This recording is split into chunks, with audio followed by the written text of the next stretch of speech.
Jim Richard. I grew up in Michigan. I've taught in Jamaica and Haiti and been in the Bahamas teaching since 1997. And I taught or did administration at a school until the day of Hurricane Dorian. And my current role is Chief Operations Officer for Idea Relief based in Marsh Harbour, Abaco. Okay, so you've lived in the Caribbean for about 2 decades now, right? What brought you to the Caribbean and then to the Bahamas? I mean, obviously the weather is better. I had enough snow growing up, but I met a Bahamian woman in university and she didn't love living on Lake Superior. So we moved to Bimini. Give it a minute. I blame Willie. Okay, I'm going to react to that one just in case. Sure. So you said you're originally from Michigan. Yes. And you lived in the Caribbean for about 2 decades now. What brought you to the Caribbean first? Originally, I did my junior year of college abroad in Jamaica. And then my senior year of college, I met a Bahamian in school in Michigan. And so when we graduated, we moved back to the Bahamas, to Bimini. Okay. Oh, I love Bimini. I spent 4 years in Bimini. Really? So small. Yeah, my son was born in Bimini. Oh, were you teaching in Bimini? Teacher, yeah. Okay. So you've lived in the Bahamas for how many years now? 24 years. 24 years, okay. So you've likely seen quite a few storms. Yes. Are there any before Dorian that stick out in your mind? For Hurricane Floyd, I was in Bimini, and we didn't have a lot. I mean, it hit Abaco, obviously, much harder. But my son was like 3 weeks old, so I'll remember that one. I always remember Floyd.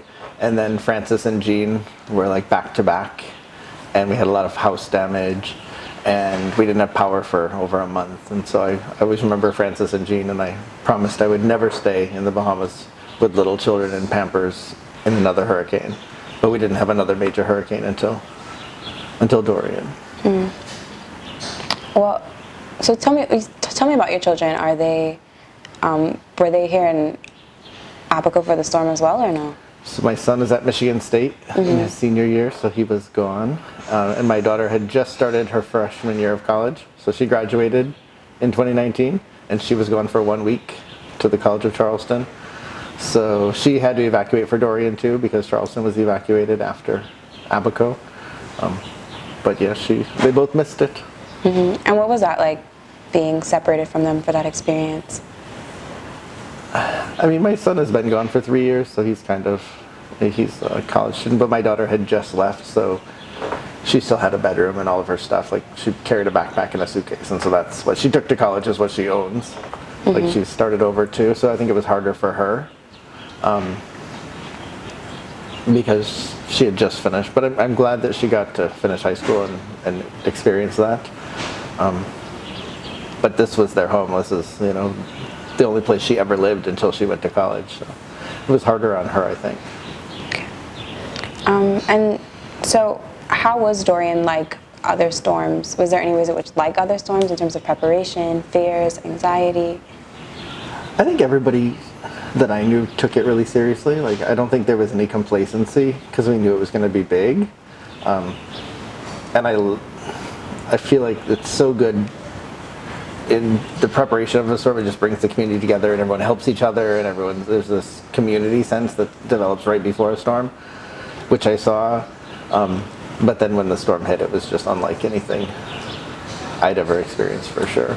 Mm-hmm. And how was it different? Like, so it was unlike anything you ever experienced? I mean, normally you would make soup, and you would, buy some rum, and you'd be uncomfortable because it would be hot and sticky, and you wouldn't have power, or you wouldn't have water for a few days. But this was just like, the windows blew in and the wall blew in, and you didn't have power. I still don't have a house, Mm-hmm. Still don't have power. My house still isn't repaired, and it's a year and a half later. It was just completely catastrophic, and it wasn't like you just lost your house. You lost your clinic and your school and your restaurants and your bars that you go to, and everything changed. Mm-hmm. Yeah, and for you, everything changed. You made a whole career change, right? Yeah. So you said you taught up until the day you were prepared to be principal and start school. Yeah, that school was year. fully stocked with all the new textbooks and everything was ready to go for Monday, and the storm hit on Sunday. So what was that like? Just that change. Well, like I said, I have 2 children in university, so I needed to work. So I evacuated September 5th to Eleuthera, and I started working September 15th. So I didn't take much downtime and I spent that 2 weeks between when I left here and September 15th trying to get all of my students into other schools and get them transcripts and reference letters and make sure that they were straight in Nassau or wherever they ended up. So I never really took a break after Dorian, so it was a very quick transition, but I didn't really have time to think about it. Were you? Do you keep in contact with any of your students, or? Yeah, I guess I'm technically still the principal. I do reference letters and transcripts and send documents every single day, basically. And what has that been like for them? Like, how are they dealing with the changes, having to go to new schools? I think it was probably different for everyone. A lot of them ended up in the States, a lot of them ended up in Nassau, a lot of students ended up in Spanish Wells, so there was no other option really. I mean, you just had to make the best of the situation, and I felt worse for the students that were going into their senior year. A lot of them had been together from kindergarten, and they do K3, K4, K5, and they go right straight through primary school in Abaco, and then they're together for high school, and then they kind of all got dispersed for grade 12, which was difficult. Because you were at Forest Hills Academy, right? Forest Heights. Yeah. Sorry. That's fine. So you moved to Eleuthera. Why Eleuthera? Because I had really good friends in Eleuthera that rescued us and sent a Pineapple airplane to get us out. So that's where I ended up, and I had a relationship with an organization there. I served on the board of the One Eleuthera Foundation. They have a vocational technical school in Rock Sound and one in Harbor Island, and their goal was to expand to other family islands. So I came on board thinking the next step would be to build a vocational school in Abaco. So I already had that relationship with One Eleuthera, and when I landed there, there was a position available that had just become available. So it worked. The timing was really good, and I already knew what they did, and it was just a slight change in my day-to-day, going from high school to older students. But still kind of always near a classroom or the same concept. Yeah. By a school. Okay. And like, what was it like living in Eleuthera? Did you miss home? Quiet. South Eleuthera, especially with COVID, South Eleuthera is very quiet. It's lovely. The people are great. I loved it. I spent 18 months there. But it's very quiet. Marsh Harbour is very, very active compared to South Eleuthera. So it was a good place to rest and recover for 18 months, but Okay. I was ready to come back to Abaco and build my house and rebuild the school and contribute to the recovery here. So you just came back. You I said just 18 came back. months. Yeah, March 1st I came back. Yeah, so we're a month 19 after Dorian. Yes. And you're rebuilding your home. How has that process been like? It's slow. Slow. It's hard to get supplies. It's hard to find contractors. Royal Bank is the worst institution in the Commonwealth of the Bahamas. You could keep that in the... Cut that out. No, you could keep it. They're awful. They're absolutely awful. It's frustrating. Yeah. Yeah, it's definitely frustrating. Is it a huge undertaking? Yeah, because you also have to work and make money at the same time as you source supplies and find contractors, and yeah, it's difficult. And then there's a lot of theft going on, so when you do get supplies, you have to make sure that they're secured. So People taking building supplies is a problem. Yeah, they take windows and doors that are already installed. They'll take your rebar that's already tied in your foundation that you haven't poured on top. It's crazy. Was that kind of theft an issue before Dorian, or is it kind of after? I don't think so. I think it's maybe to a much smaller scale, but after Dorian, it's kind of the Wild West. Yeah. Just people there's a shortage, right? There's a supply shortage. There's a supply shortage, and everyone feels like they're in need and entitled. And there's a lot of new people here that weren't here before Dorian. Okay. Sorry. So, you're in the process of rebuilding right now, your home, and I think throughout Marsh Harbour there's a lot of rebuilding going on. But what do you think about the rebuilding of lives? Like, are you hopeful that the community is going to be able to be well again? Yeah, I'm hopeful. It's slow, but just like you have that sense of community I talked about before the storm, my neighborhood in Central Pines, it seems much more of a family post-Dorian. Like, we have a WhatsApp group that everyone's in, that everyone talks in, that we, have common concerns that we address, and the community is really a lot closer than it was before Dorian. Before Dorian, it was just a collection of people that built houses in a government subdivision that had a lot of land and was close to Marsh Harbour. And now it seems more of a community. Yeah, like, you think that, for better or worse, somehow that experience bonded you all? Absolutely. Yeah. Absolutely. And that's probably replicated around the island. So now that you're back, you're working with Idea Relief, right? Can you tell me a little bit about Idea and your role at the organization? Sure. So Idea was formed right after Dorian by some young men in New Providence that brought in boats and rescued over 600 people. It's a brand new organization, but it's a Bahamian organization with a Bahamian board and Bahamian employees, and the focus is response to disasters, but also preparation for the next hurricane season. So now that Dorian is behind us, and we're kind of past the food distribution and the water distribution, we're still doing a lot of marine debris removal. So we've finished marine debris removal on Green Turtle. We moved on to Elbow Key now. We still have a couple other keys where we're going to remove hazards to navigation. But our big goal now is to prepare for the next hurricane season. So we have pallets of food and water that are wrapped, sitting in a warehouse on Abaco for every shelter on the island. So if we have a large hurricane this season, we can deliver them just before the storm hits.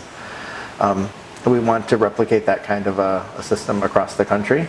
So right now we're based in Abaco, but it is a fully Bahamian organization that is ready to go in to whichever island might be hit next. So do you think Abaco is prepared for another hurricane season? No, there's still people living in tents and containers and pods. No, I think the places that are being rebuilt are probably being rebuilt stronger and better. And in the long term, Abaco will be stronger and better. But I don't know what we would do if we had a hurricane this year, or what we would have done if it had happened last year. So you're a resident. You also spent some time as a zone leader for the National Feeding Task Force, right? So you should be pretty familiar with the situation throughout the island. Well, I was the zone leader for Eleuthera for a year, and then when I moved here, the goal was to transition Idea Relief out of food and feeding, and to transition that to Hands for Hunger, which is a Bahamian-based feeding organization. They're in charge of New Providence and some of the family islands, so they've now come in to take over that program. So I really just helped transition from Idea Relief to Hands for Hunger. Okay. But how would you describe the situation on the ground here in Abaco right now? Active. There's a lot of activity. There's a lot of construction. There's a lot that's been done, but there's still a lot left to do. I think there's a lot of jobs in construction, but maybe not a lot of other jobs. So there's still a lot of people that aren't working. But it's if you've been to another island and then you fly into Abaco, it's absolutely amazing how active and busy. And Friday evening, the traffic is crazy in Marsh Harbour. It's like Christmas Eve used to be. Okay. So we're coming to the end now. So I want to ask you, what are some lessons that you think we can all learn from Dorian? So from a school perspective, or from digitization of documents, everyone should have their passport and their NIB card and their driver's license and their immunization records digitized and in the cloud. It isn't enough to say, oh, well, that record's on file at my doctor's office, or it's on file at my primary school, or my mummy has a copy. Because when you lose your mummy's house and your clinic and your school, those documents don't exist. The most important lesson I learned was immunization records, because we had students that couldn't get into schools because they didn't have proof that they were immunized. And so schools wanted them to be double immunized because they just didn't have that document. So it's a valuable lesson to think that, you know, if it's in the cloud, you could access it from your internet anywhere, and just having multiple copies in Marsh Harbour wasn't enough. Yeah. What about you personally? Has it taught you anything personally? Wow.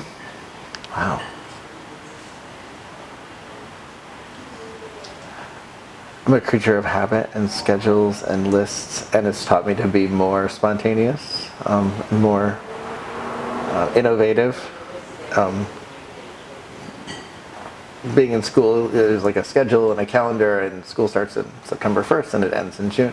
And when you come out of that system, it's just very different. So I've learned to be more adaptable, I guess. Yeah. Do you hope to one day get back to school? Yeah, so we're going to reopen September 2022. So. And what's that been like, planning the reopening of the school? It's great, because I know that the reputation of the school is still there and the community support is still there. When I open, I just want to be ready. Like I want to be 100%. So we put in some grants for solar, so we're not dependent on BPL. I'm talking about alternatives for water, so we're not dependent on city water, because the utilities are not terribly dependable. And academics, we've got that down, but I need to know that the infrastructure is in place so the students are comfortable and that they have the best possible learning environment. So that's why we put it to 2022 instead of rushing to try to get it done for this fall. Okay, and was the school destroyed, or what was the damage like? We lost every single shingle off the roof, so water got in every classroom. It's inland, so it wasn't salt water, but we had drop ceilings, and so everything inside the school was destroyed. So we've replaced the roof completely. We have 2 classrooms repaired, and so it's just one classroom at a time. Okay, and have you had any like outside help, or has it all just been like inside? Yeah, it's been quite a bit of outside help. ADRA is the Adventist relief organization that they focus on schools and teachers, and they've helped us with the roof, and they're considering now helping with the last 6 classrooms.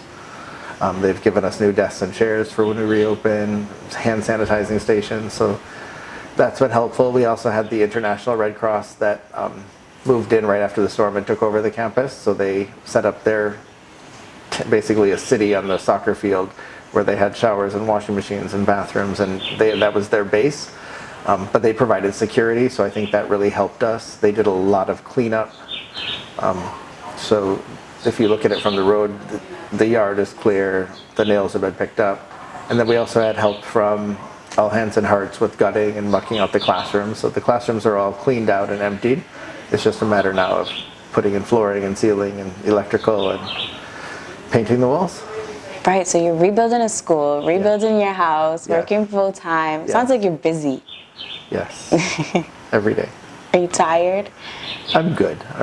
Yeah. I'm good. Okay.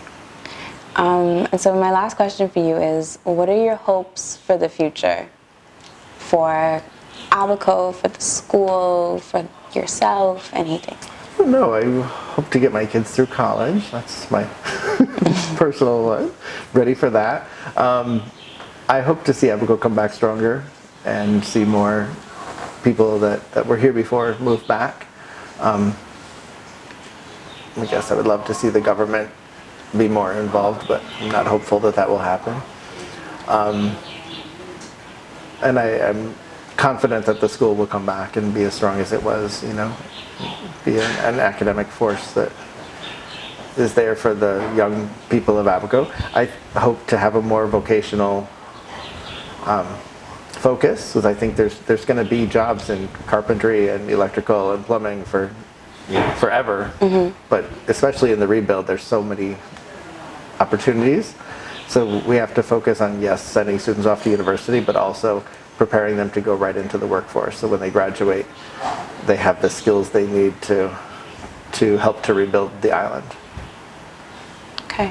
And sorry, I'm going to go back, and we guess we put this in somewhere earlier. Can you tell me a little bit about the school that you were the principal of?